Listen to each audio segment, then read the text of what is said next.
An Eastern maxim says, "A wife can abandon her husband if he goes to live where there are no apricots." The apricot is an irreplaceable fruit for those who have grown it for many millennia. It is not in vain that many debates have arisen as to the homeland of the apricot. An ancient legend tells that after Noah's Ark came to rest on Mount Ararat, that an apricot seed came out from a crack in the wood and rolled down from the peak of the mountain to the base. Here, on the plains of Ararat, first it germinated, then it bloomed and gave fruit. For this reason, the apricot tree is one of the first of fruit-bearing trees that blooms and gives sweet-tasting fruit.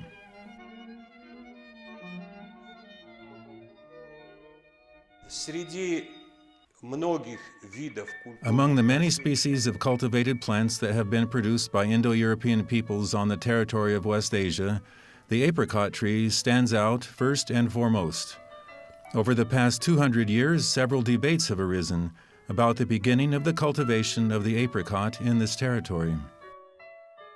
Many scientists, including the well-known vineyardist K.F. Kostina, conclude that the cultivation of the apricot took place far from the West Asian center of plant cultivation, but toward the east, in the center of origin of cultivated plants, more precisely, in the territory of current China. As a fruit, the apricot appeared in China 4,000 years ago. It is noted in historical records that the apricot was the favorite fruit of Emperor Chezhou, and that General Chang Qian brought the apricot to Central Asia in the 1st century before Christ. A great majority of researchers attest that thousands of years ago, dried apricots were an important part of the diet of travelers, reaching the territory of current Armenia. Today, in several nations of the Caucasus and Central Asia, as well as in Armenia, it is accepted to dry the fruit of apricots along with their pits. So in reality, it is interesting how it happened that the fruit became ԾԻΡԱΝ, because the word for apricot isn't Indo-European, but Armenian, as an Indo-European language, had to have a certain word, yet a word that had roots in the Caucasus was used. This word probably goes back to prehistoric times. There is also another language of the Caucasus, of the Khuris, where the word for ЦИРАН might have come from. If not, the word could have come from Urartian times. But today, several people of the Caucasus use the Armenian word for apricot, and due to the apricot's importance in Armenian culture, everyone thinks the word is Armenian.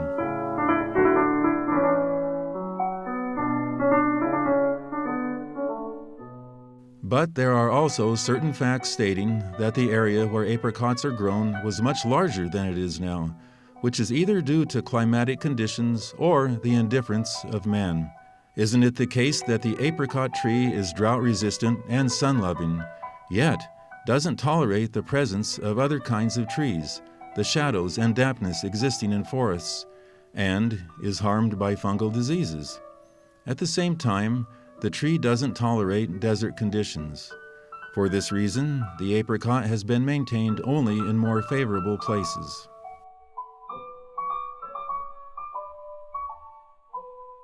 The fact is that the cultivation of plants has been going on for many centuries, I would say even thousands of years, done over the course of several generations of a nation. And it has become clear, of the 12 centers of plant cultivation, the one with the utmost contribution is the East Asian Center of Plant Cultivation, this area stretching from the Arab countries to Iran. On the planet Earth, 60% of cultivated plants originated in the Asian region of plant cultivation. It is possible to say that the ethnic group that occupied this territory over the last 40,000 years, was able to develop a large amount of cultivated plants, which until now occupy an important place in the national economy of almost the entire world. We are deeply persuaded that this diversity of cultivated plants was created by one ethnic group, which were the ancestors of the Indo-European peoples.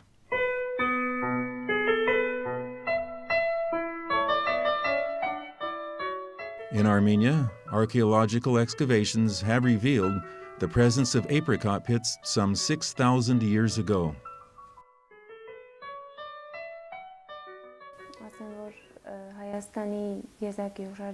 I'll say that the apricot pits found near Areni are from different varieties, considering the outer appearance of the pits, but there are pits quite similar to wild apricot varieties. We suppose that the apricots found in Areni are also wild, but of those wild varieties, there are apricot pits that are cultivated.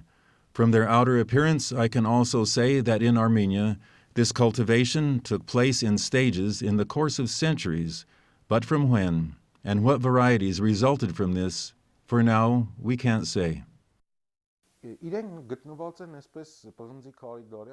These are found in the context of the Copper Age. In other words, from that layer of time some 6,000 years ago.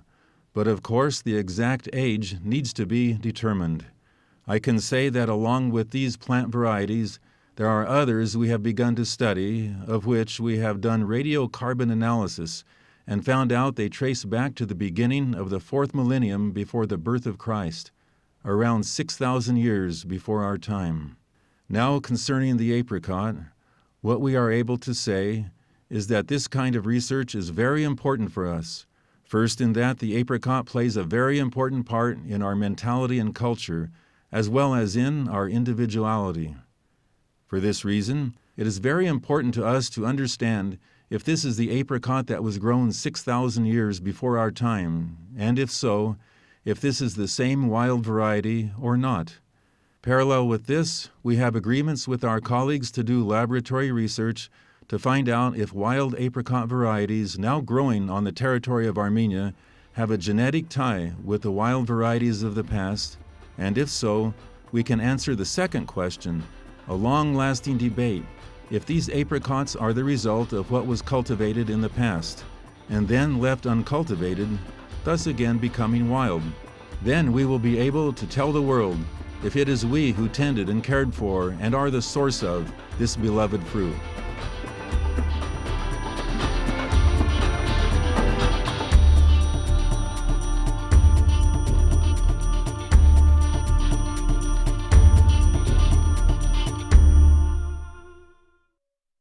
In the 4th century BC, Alexander the Macedonian, returning to Greece from one of his campaigns, brought samples of a fruit from Armenia, naming it Armenian apple, or Malus Armenica. But in the 1st century BC, after capturing the second Armenian capital city of Ardashir, the Roman strategist Lucullus took with him apricot trees, which would later be named Armenian plum or Prunus Armeniaca. Today, also the scientific world calls the apricot Armenian plum, Armeniaca vulgaris, or Prunus Armeniaca.